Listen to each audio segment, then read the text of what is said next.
Hi, everyone. Hi. Welcome. Hi. Thank you for joining us this afternoon. My name is Dawn Roth. I'm a high school principal here at KAS, and I just want to quickly introduce our high school counselor, Miss Jill Newman. Hello, everyone. Thank you for coming. Thank you. Ms. Newman is in her first year here at KAS, but she's an experienced teacher with many years of experience. And counselor.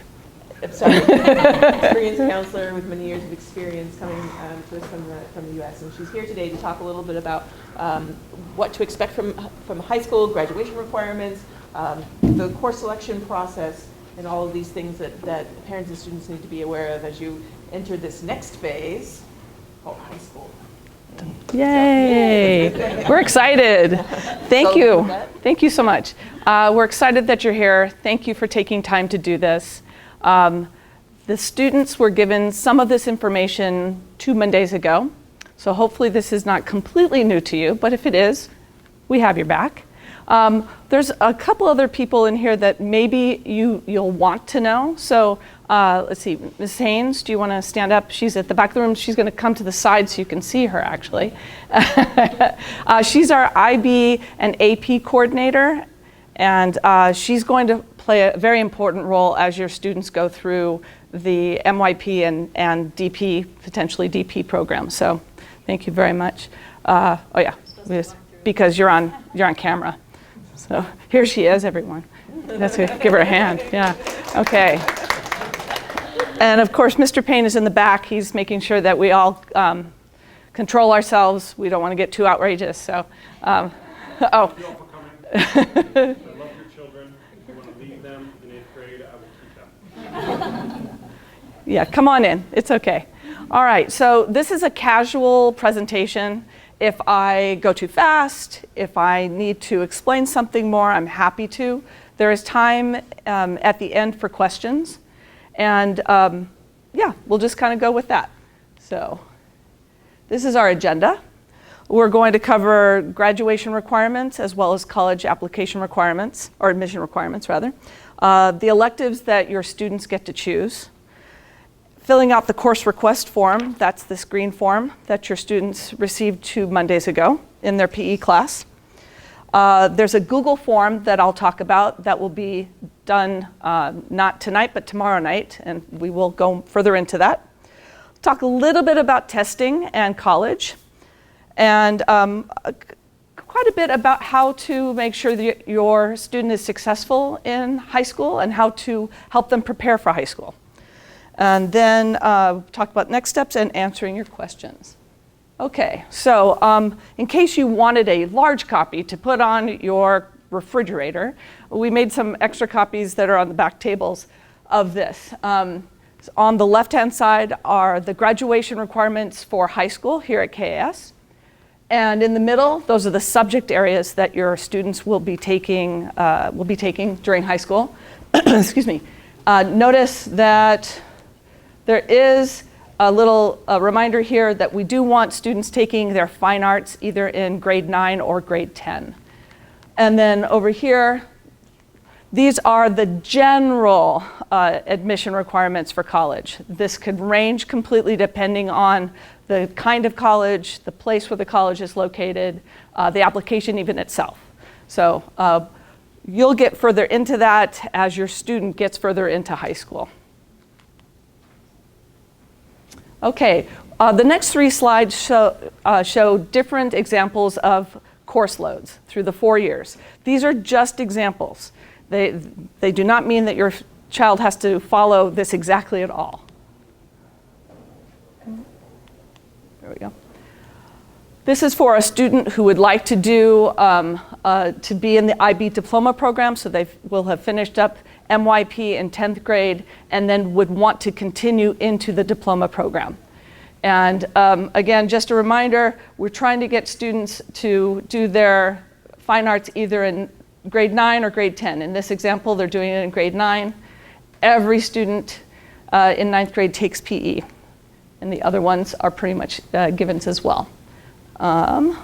We'll go further into electives later. This is an example of someone who really loves science. They want to really dig in, so you'll notice not only do they have their general strand of science, but they have additional science here. And in this example, this student is taking their fine arts in 10th grade. This might be a student who chooses not to do the full diploma and still, of course, is taking challenging classes. We still have things for them to be excited about. They're just not going to go through the full diploma program. Okay, so we make it really easy for you. You don't have to choose too many things going into 9th grade. We already know that every 9th grader is going to take English 9, as well as humanities, biology, the math that they're next going into, and then PE. Most, or I'll say sometimes many, depending on the class, will take a world language class. If they're continuing in their world language, they will continue that, in high school. And then many will have one elective to choose from. And again, we'll go over those electives. But not yet. There are some exceptions to what I just said. So if your student does not want to continue in Chinese or Japanese, they could discontinue world language for 9th grade and then pick up Spanish 1 in 10th grade. That would allow them to have an extra space for an elective, so they'd have 2 electives. Then there are students who might be suggested to take 2 math classes. If they're currently in Algebra 1 and their teacher is highly recommending them to go and take 2 classes, Geometry and Algebra 2 at the same time, then that would take away their elective spot. And then for our students who are taking ELL, that takes their elective spot. Okay, so I'm really hoping this looks familiar. This should have come home about a week and a half ago. I do have extras just in case if your child lost them or misplaced them somehow. This form needs to be filled out, both the front and back, and I'll go over the back side too, and given in next Monday. After we come back from the long break, please have them bring it in anytime during our office hours, 7:30 to 3:10. And that makes it so that they're eligible to be looked at for electives, because we do prioritize who turns in their forms as well as who does the Google form, which I'll be discussing momentarily. So this is a really important date. We don't want students to not turn in their form. I guess, positive way, we want students to turn in their form.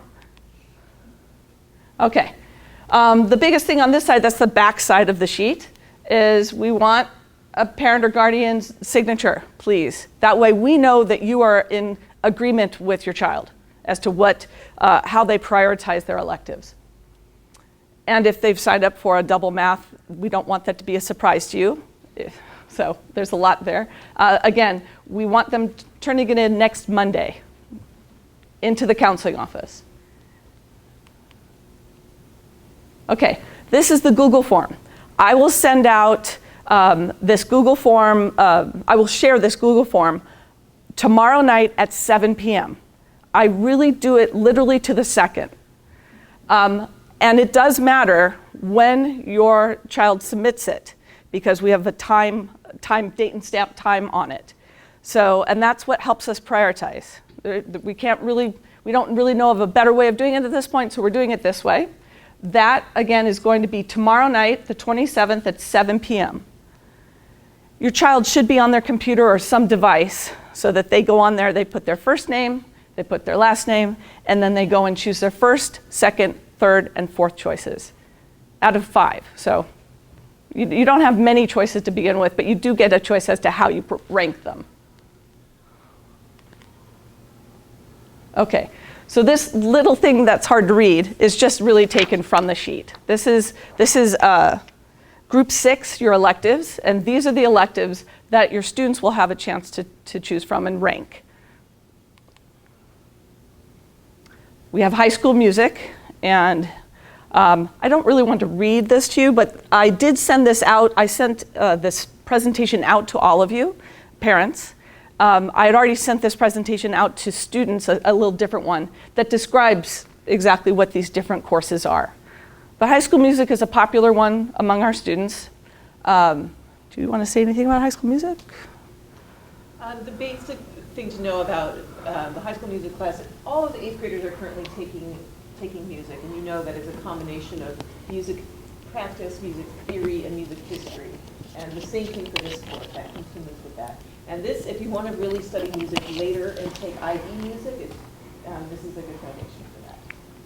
Thank you. Then there's Introduction to Theater, so that's acting and drama. This is a really great opportunity for students to practice their English, practice speaking out loud, being in groups, working together. It also sets them up to take advanced theater in 10th grade if they choose to do that. High school art is definitely a popular one. Students take this, they can move on to potentially advanced art, or if they take this in grade 10, they can still move on to IB art in grade 11 and grade 12. So this is a great foundational class for drawing and painting and clay work and things like that. Can I say something about that? Please.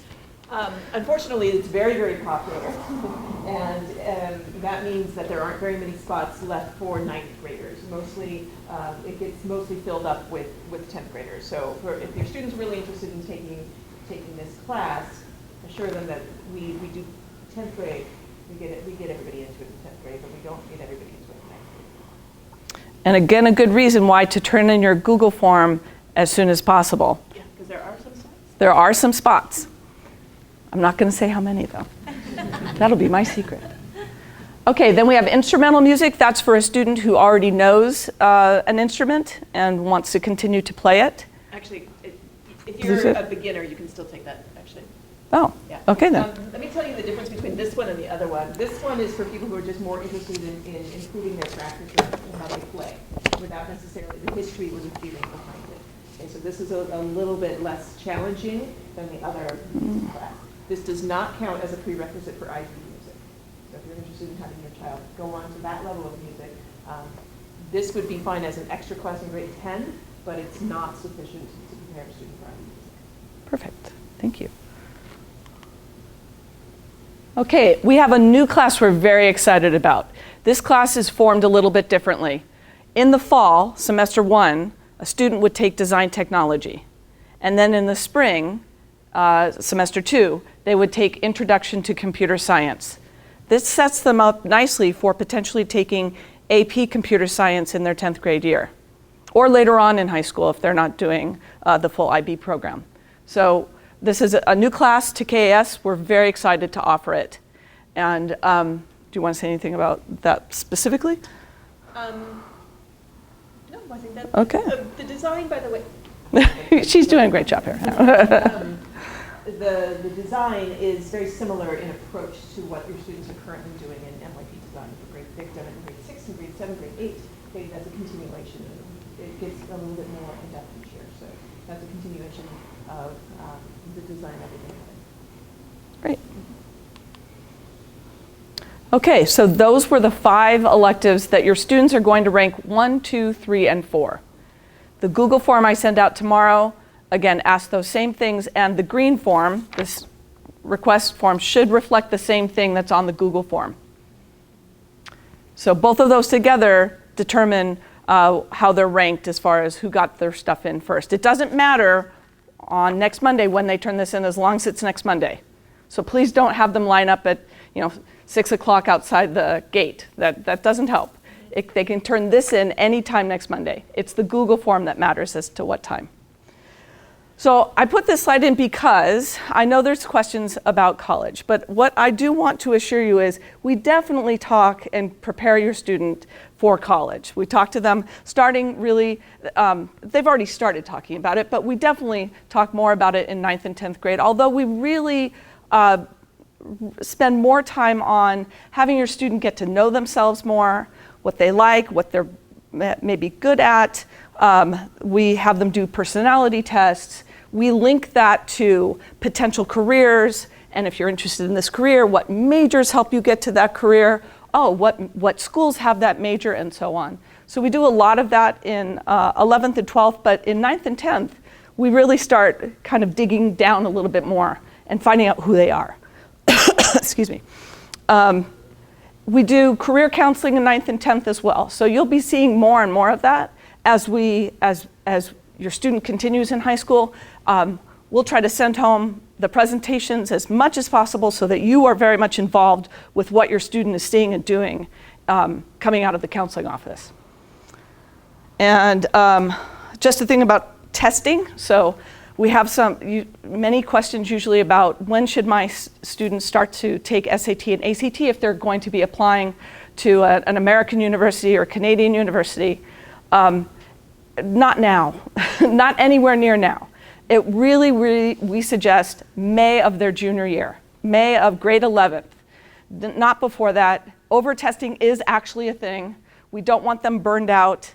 We want them fresh and feeling really confident about their skills. So we really suggest don't have them take tests before junior year. And really towards the end of junior year would be great. Yeah. Okay, so the next 10 slides are about how to help your student really prepare. I didn't include this in the student presentation I sent out because this is really geared more towards what I want parents to help me with as their counselor. Grades are not the only thing that's important. It's so crucial. We see students every day who are really overwhelmed by the thought of getting a B in their class. That's completely fine. And more importantly, it's not the grade. We really want this to be a growth experience, an experience where they look at high school and they're happy and they want to come, and they want to be engaged, and they're just very excited. But they can't do that if they're really worried about grades. So this is my plea to parents to please, it needs to be balanced. Not just school, fun, family. If you're involved with religious activities, whatever it is, sports, please let it be balanced. Okay, so time management is huge. I don't know, I'm sure you guys that the students at home are very managed as well as time. They do everything on time, they do exactly what you tell them to do. But here at school, no. It's really important for students to start to learn how to manage their time. Because if they don't learn it in high school, beyond high school is going to be even more difficult. So this is their time to practice and get it right. Much of it is understanding what it is to be just aware and taking action. Like, oh, I know this test is coming up. I need to be able to build in study time so I'm prepared for the test. And we'll go over a little bit more as we continue, but time management is huge for our students. And so we just want to make you aware of parents. Please help your student manage their time. So there are things as time wasters, as I'm sure you're familiar with, things that distract your student. And we realize you can't get rid of them, but you can reduce them. So we suggest that you pay attention to how much time your student is on the screen, let's say, and maybe start making a contract with them to get that screen time down if it's becoming a problem. The other thing that I think parents sometimes forget is friendships are still really, really crucial. It's really important for students to get involved with their friends outside of school, because that's still much of their life. Their wake time is also with friends and family, of course. So this is just an example of finding some time management tools. This particular time management tool right here is called the priority matrix. This works for some people. Honestly, what could work is just having colored binders for the different classes that they're in, or I use colored pens to mean different things, different priorities. A planner is important, a calendar. Students, if they have a phone, they have a calendar. Have them start using this to put important things in there and put reminders in there, because they'll probably listen to that more than they'll listen to this.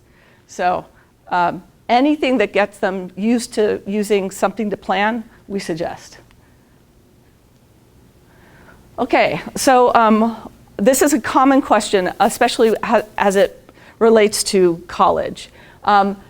Choosing activities, from the college standpoint, They do not want to see 10 activities. They don't even necessarily want to see 6 activities. They would like to see a student involved in 2 to 3 activities at most, who's been doing it for a long period of time and has increased in their responsibility.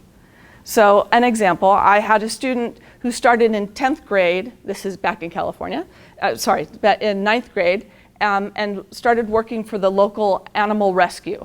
They cleaned out cages, they walked the dogs, they fed the cats. By the time they were a senior in high school, they were actually working with animal adoptions. So that means what that student was able to show is, I've been doing this for 4 years, I've increased my responsibility, and now look at what I'm in charge of. That really shows off. And more importantly, they didn't just do it for college, they loved animals.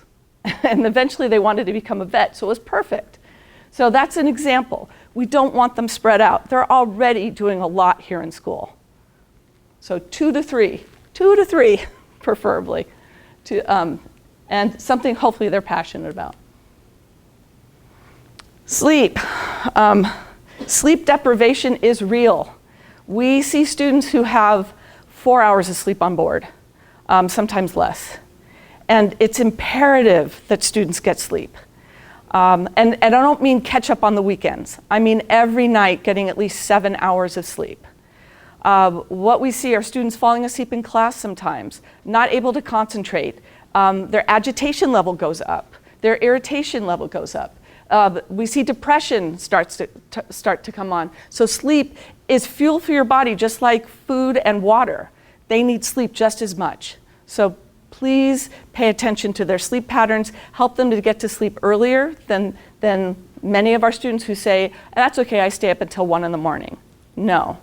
As a parent, I would say 10 o'clock at night was my target for my kids. You make it work for your family, but they need to get their sleep. Okay, so this is a big one.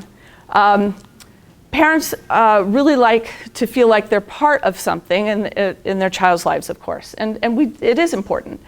But high school is their opportunity to start to become independent, start to make that separation from you. It is so important for them to do that.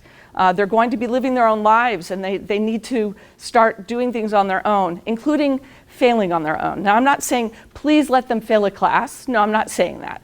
But I am saying if they're going to make mistakes in something that isn't too risky, allow them to make the mistakes. Allow them to try it, allow them to fail.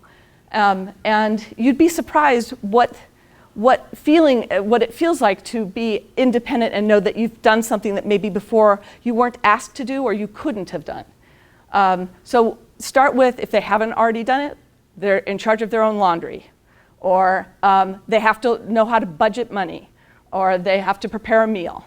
Anything like that to give them a sense of independence. Can I say something about that? Please. And be prepared for them to ask for this.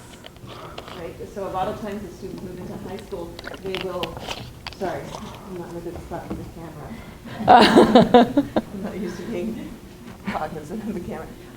A lot of times I'll have parents come to me of grade 9 students, let's say, and say, my child is now asking me not to go to school and I don't know what I should do. Okay, they're asking for that because they want to be independent. It's normal. It's not because they don't love you.